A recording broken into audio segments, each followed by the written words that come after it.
पकुड़ी आपण अनेक प्रकार बनई केबे आपण पानी पकुड़ी बनई जदि बनई नहांती थरे बनातु देखिए खाइबा को समस्ते पसंद करेंगे आ गुपचुप भी खाइबा भूली जिबे। ए खरा दिने ए ठंडा ठंडा पानी पकुड़ी बनातु।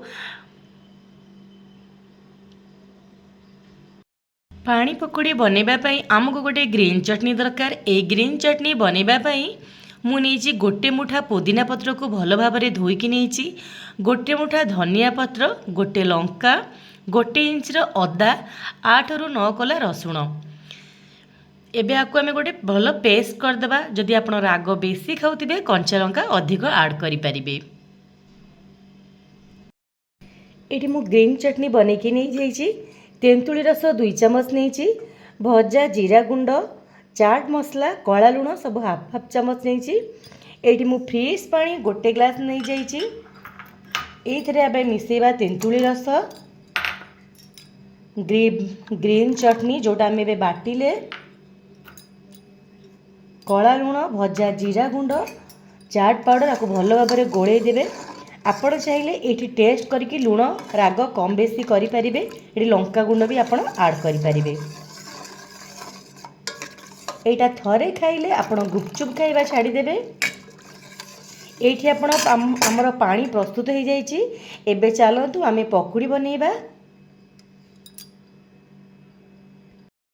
बेसन रे पानी, चिली पाउडर, हल्दी पाउडर आ गोटे पिंच खाइबा सोडा दे मुझे गोटे बेटर बनई देखिपे।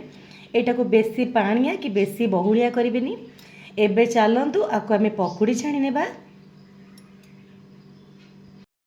मोर छणा तेल थिला से तेल मु कड़े रे नहीं जाइए। तेल गरम हो गलानी। एबे आमे पकुड़ी छाणी नेबा।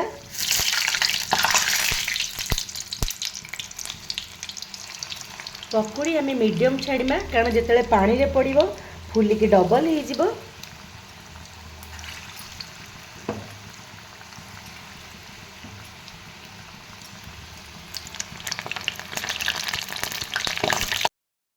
गोटे साइड हो गलानी। आमे पकुड़ी को उल्टी देबा। एपट सेपट करके पकुड़ी को गैस फ्लेम को मीडियम करके आमे भल भाव में आपको छाणी नेबा।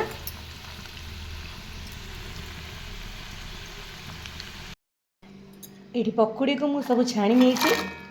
एबे एथरा आमे पकेकी किछि समय रखीदेबा। पकुड़ी फुली जिवो। ये गोटे प्लेट को मु सर्व कर नहीं। ऊपर पकईदेबा किछि कटा पियाज, धनिया और पुदीना पत्र। ये रेसिपीटा खाइबा को समस्ते पसंद करेंगे। केमती लगिला मते कमेंट माध्यम रे जणेबे।